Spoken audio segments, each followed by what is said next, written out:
राष्ट्रवादी काँग्रेस पार्टीच्या जिल्हाध्यक्ष पदावर निवड झाल्यानंतर आज पहिल्यांदाच सोलापूर शहरामध्ये मी आज आलेलो आहे आणि त्या निमित्तानं सोलापूर शहरातल्या आदरणीय अजितदादांवर प्रेम करणाऱ्या राष्ट्रवादी काँग्रेस पार्टीच्या कार्यकर्त्यांनी पार्क चौकामध्ये जल्लोषात स्वागत केलं।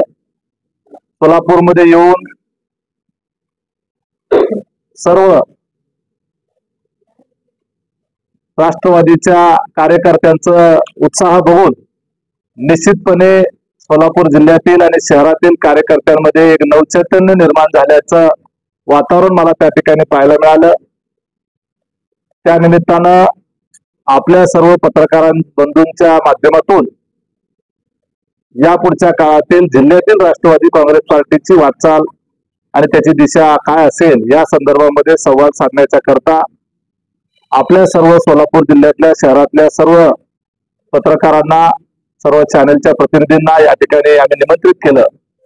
त्या निमित्तानं तुम्ही आमच्या विनंतीला मान देऊन सर्वजण या ठिकाणी उपस्थित राहिलात। आपल्या सर्वांचं जिल्हा राष्ट्रवादी काँग्रेस पार्टीच्या वतीनं, उपमुख्यमंत्री अजितदादा पवार यांच्या वतीनं, शहराच्या राष्ट्रवादी काँग्रेस पार्टीच्या वतीनं मी मनापासून आपल्या सर्वांचं स्वागत करतो। या पत्रकार परिषदेच्या निमित्तानं आमचे सहकारी बिजूअण्णा प्रधाने, माजी जिल्हा परिषदेच्या सभापती कल्पनाताई क्षीरसागर, माजी नगरसेवक आणि खंडोबा देवस्थानचे ट्रस्टी किशोरजी पाटील, युवकांचे शहराध्यक्ष सोहाजी कदम, युवकांचे प्रदेशावरचे सहकारी सनी देवखते, जुबेरजी फुलारे, किरणजी माशाळ, रामेश्वर माशाळ जिल्ह्याचे राष्ट्रवादीचे कार्यकारी अध्यक्ष, दशरथजी कसबे, अल्पसंख्याकचे जिल्हाध्यक्ष रियाजी शेख, आमच्या राष्ट्रवादीच्या युवतीच्या महिला राष्ट्रवादीच्या आमच्या राष्ट्रीय कार्यकारिणीवर काम करणाऱ्या सायरा शेख आणि उपस्थित आमचे पक्षाचे अनेक सहकारी आहेत आणि आपण सर्व पत्रकार मित्र, आपल्याला सर्वांना कल्पना आहे की सोलापूर जिल्ह्यामध्ये राष्ट्रवादी काँग्रेस पार्टीच्या अजितदादांच्या विचाराचा एकही आमदार या वेळेला निवडून येऊ शकला नाही आणि लोकसभेच्या निवडणुकीनंतर अजितदादांच्या राष्ट्रवादीचं पुढे काय होणार अशा पद्धतीचं काही प्रश्न निर्माण झाले। परंतु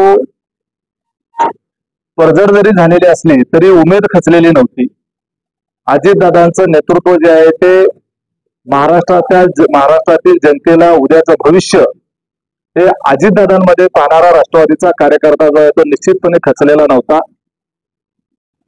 संपूर्ण महाराष्ट्रामध्ये पुन्हा नव्यानं उभारी घेऊन अजितदादांच्या माध्यमातून एक झंझावात निर्माण केला गेला। जिथं राष्ट्रवादी काँग्रेस पार्टीच्या 5 जागा येतील, 7 जागा येतील असं सर्वेक्षणामध्ये सांगितलं जात असताना 42 जागा अजितदादांच्या नेतृत्वामध्ये राष्ट्रवादीच्या निवडून आल्या आणि राज्यामध्ये आदरणीय देवेंद्रजी फडणवीस यांच्या नेतृत्वामध्ये महायुतीचं सरकार स्थापन झालं। अनेक टीका टिप्पणी झाल्या, परंतु राखेतून भरारी घ्यावं अशा पद्धतीनं पक्षानं दादांच्या नेतृत्वात भरारी घेतली। मी जवळपास आज 20 वर्ष झालं अजितदादांचा एक निष्ठावंत सहकारी म्हणून काम करतो। राष्ट्रवादी काँग्रेस पार्टीचा राज्याचा युवकांचा अध्यक्ष म्हणून मी 2012 ते 15 सालापर्यंत काम केलं। माझ्या माहितीप्रमाणे पक्षाच्या इतिहासातला फादरबॉडी मधला सर्वात तरुण जनरल सेक्रेटरी 29 वर्षाचा असताना मी फादरबॉडीमध्ये जनरल सेक्रेटरी म्हणून माझी त्यावेळेला पक्षामध्ये महत्वाच्या पदावर सुरुवात झाली। त्याच्या आधी मी राष्ट्रवादी युवक काँग्रेसच्या राष्ट्रीय कार्यकारिणीवर जनरल सेक्रेटरी म्हणून काम केलं होतं। असा हा माझा प्रवास होत होत सोलापूरला आल्यानंतर 2017 साली जिल्हा परिषदेचा सदस्य म्हणून निवडून आल्यानंतर सोलापूर जिल्ह्याला माझी कर्मभूमी करून या संपूर्ण जिल्ह्याकरता माझ्या मोहोळ मतदारसंघाकरता मी त्या ठिकाणी पक्षाचं काम करत राहिलो आणि त्यानंतरचा प्रवास आपल्या सर्वांच्या साक्षीनं माझा जिल्हा परिषद सदस्य म्हणून काम करण्याचा प्रवास आपल्या सगळ्यांनी जवळून सगळ्यांनी पाहिलेला आहे। पक्ष संघटनेचा आणि चळवळीतला कार्यकर्ता म्हणून माझी ओळख आहे। मी कमीत कमी महाराष्ट्रामध्ये वेगवेगळ्या जिल्ह्यामध्ये एक 10 ते 12 जिल्ह्याचा निरीक्षक म्हणून वेगवेगळ्या पदावर काम केलं। अनेक वेळेला मी निवडणुकीचं इलेक्शन इन्चार्ज म्हणून मला जबाबदारी दिली गेली। पार्थ पवार ज्या वेळेला पहिल्यांदा लोकसभेला उभारले होते, किंबहुना पवार कुटुंबातल्या 3ऱ्या पिढीची पहिली निवडणूक त्या निवडणुकीचं संचालन करण्याचा, त्या निवडणुकीचा इन्चार्ज म्हणून माझ्यावर विश्वास दाखवला गेला. दुर्दैवाने त्या निवडणुकीत पराभव झाला. परंतु निवडणूक हे शास्त्र आहे आणि ते कशा पद्धतीने निवडणुकीची यंत्रणा राबवायची असते याच्या संदर्भातलं आकलन हे माझ्यासारख्या कार्यकर्त्याला अजितदादांनी अनेक वेळेला तशा पद्धतीच्या कामाची जबाबदारी दिल्यामुळे असल्यामुळं मला तशा जबाबदाऱ्या मिळत गेल्या. आजपर्यंत कुठल्याही पक्षाचं लाभाचं पद मी घेतलेलं नाही.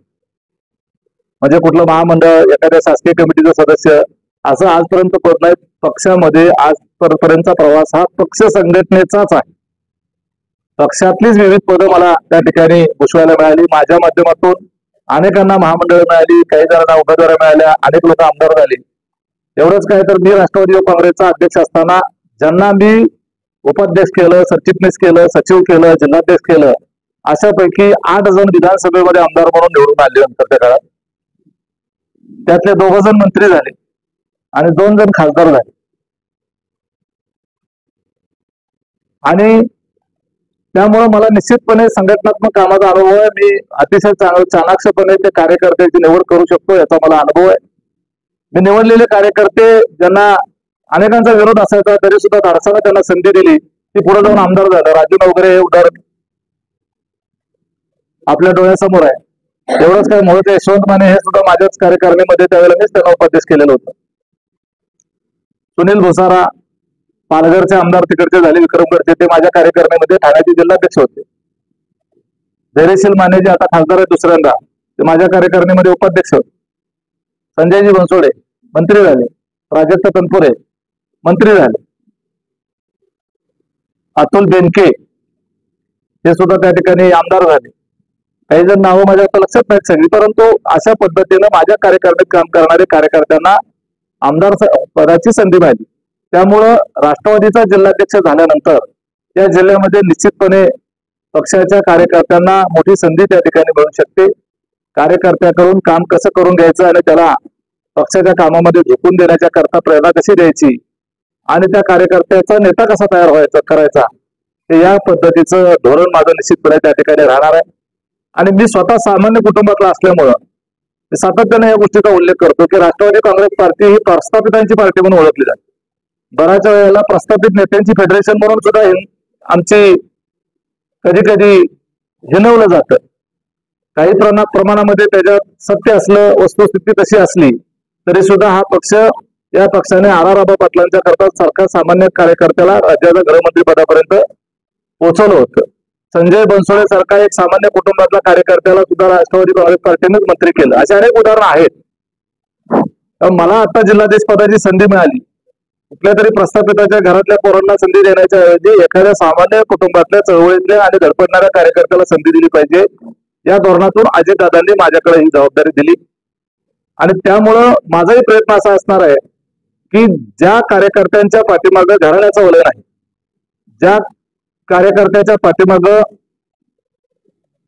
निवडणुका लढवण्याचं किंवा निवडणुकीच्या संदर्भातली संधी मिळाल्याचा अनुभव नाही, परंतु त्यांच्यामध्ये निवडून येण्याची धमक आहे, काम करण्यामध्ये ती ऊर्जा आहे, अशा पद्धतीच्या आवड असणारा कार्यकर्ता आणि सवड असणारा कार्यकर्ता निवडून त्याला संधी देऊन, त्याला ताकद देऊन उद्याच्या काळामध्ये जिल्हा परिषदेच्या, पंचायत समितीच्या सभागृहात, नगरपालिकांच्या सभागृहात, महापालिकेच्या सभागृहात पाठवण्याच्या करता आपल्याला असे कार्यकर्ते आपल्याला निवडायचे आणि त्यातून संघटना वाढवायची. जिल्ह्यामधले अनेक प्रश्न आहेत, त्या प्रश्नांना देखील आपल्याला हात घालावा लागेल. आज सत्ताधारी पक्षाचा जिल्हाध्यक्ष, अजितदादांच्या पार्टीचा जिल्हाध्यक्ष आणि ज्या जिल्ह्याची ओळख राष्ट्रवादीचा बालेकिल्ला म्हणून त्या ठिकाणी केली जायची, त्या जिल्ह्याचा जिल्हाध्यक्ष जरी कधीतरी आमदार आले नसले, आता यावेळेला आमदार आले नसले म्हणून राष्ट्रवादीचा कार्यकर्ता आणि राष्ट्रवादीचा मतदार जो आहे तो काही इथला संपलेला नाही. निश्चितपणे पवार घराण्यावर, पवार कुटुंबावर प्रेम करणारा गावखेड्यातला, सर्व जाती धर्मातला हजारो लाखो कार्यकर्ते आणि मतदार या संपूर्ण सोलापूर जिल्ह्यामध्ये आहेत. विशेषतः पश्चिम महाराष्ट्रामध्ये आपल्याला सर्वांना माहिती आहे की राष्ट्रवादी काँग्रेस पार्टीची अतिशय मजबूत पकड आहे आणि या पक्षाच्या नेत्यांवर इथल्या मतदारांची आणि नागरिकांची श्रद्धा आहे. आपल्याला फक्त त्यांना पुन्हा एकदा संघटित करायचं आहे, पुन्हा एकदा त्यांना जोडून घ्यायचं आहे, त्यांना विश्वास द्यायचा आहे आणि त्यांच्या भविष्याकरता आणि पुढच्या पिढीकरता हा पक्ष मनापासून झटतोय, काम करतोय असे वातावरण करून त्यांना आपल्याचं करून घ्यायचं आहे. हे माझं त्या ठिकाणी पुढच्या काळातलं धोरण असणार आहे. जे जे प्रश्न या जिल्ह्यामधले प्रलंबित आहे ते सोडवण्याच्या दृष्टीनं अर्थमंत्री म्हणून अजितदादांच्या पाठीमागे लागून ते प्रश्न सोडवण्याच्या करता आपल्याला प्रयत्न करायचे. विमानतळासारखा प्रश्न आता मुख्यमंत्री देवेंद्र फडणवीस साहेबांच्या आणि मुरलीधर मोहोळ जे नागरी उड्डयन मंत्री आहेत त्यांच्या माध्यमातून आणि आपल्या सोलापूर जिल्ह्याचे पालकमंत्री जयकुमारजी भोरे यांच्या सातत्यपूर्ण केलेल्या पाठपुराव्यामुळे सोलापूर जिल्ह्याचं विमानतळ आपलं चालू होऊ शकलं आणि प्रत्यक्ष विमान उड्डाणाला देखील सुरुवात झाली. माझा त्या ठिकाणी आग्रह असा राहणार आहे की भविष्य काळामध्ये सोलापूर ते मुंबई आणि त्याचबरोबर सोलापूर तिरुपती आणि इतरही अनेक काही ठिकाणी सोलापूरवरून दिल्लीला अशा पद्धतीची विमान सेवा जी आहे ती होण्याची आवश्यकता आहे. सोलापूरवरून हैदराबादला सुद्धा विमानाची सेवेची सुरुवात होण्याची आवश्यकता आहे, जेणेकरून या मोठ्या शहरांना जर सोलापुरातून जाता आलं तर तिथून इतर ठिकाणी जाण्याच्या करता म्हणून अनेकांना त्याची सोय होणार आहे आणि त्याच्यामुळे सोलापूर जिल्ह्याकडे पाहण्याचा दृष्टिकोन, इथला उद्योग वाढण्याच्या दृष्टिकोनातून मदत होणार आहे. सोलापूरमध्ये मोठ्या प्रमाणावर बेरोजगारीचा प्रश्न आहे. उद्योग आपल्या सोलापूरमध्ये आल्याशिवाय सोलापूर जिल्ह्याची बेरोजगारीची समस्या दूर होणार नाही. त्यामुळे सोलापुरातला युवक हा पुणे, मुंबई आणि इतर शहरामध्ये नोकरीसाठी धावतो. सोलापूर शहर एकमेव असं असेल की ज्याची लोकसंख्या कमी होत चालली. अनेक ठिकाणी लोकसंख्या थोडी थोडी गवयनं वाढत असते, परंतु आपली लोकसंख्या कमी होते याचा अर्थ आपल्या इथून स्थलांतर मोठ्या प्रमाणावर होते आणि ते रोजगारामुळे. रोजगार का नाही तर आपल्याकडे उद्योग येत नाही. उद्योग का येत नाहीत तर त्यांना आवश्यक असलेलं कुशल मनुष्यबळ तयार होण्याची व्यवस्था आपल्या जिल्ह्यामध्ये नाही. याचा अर्थ असा आहे की टेक्निकल एज्युकेशन मधल्या शिक्षण संस्था ज्या आहेत त्या आपल्या इथल्या शिक्षण संस्था तेवढ्या सक्षम नाही आहेत जेवढं नवीन याच्या काळातल्या तंत्रज्ञानाला पूरक असलेले उद्योग त्यांनी इथं यावं आणि त्यांना स्थानिक रोजगाराच्या दृष्टिकोनातून या ठिकाणचं मनुष्यबळ उपलब्ध व्हावं अशा पद्धतीची इथली परिस्थिती नाही. ही एक इकोसिस्टीम आहे, ही साखळी आहे. त्यामुळे मुळात त्या साखळीवर काम करावं लागेल.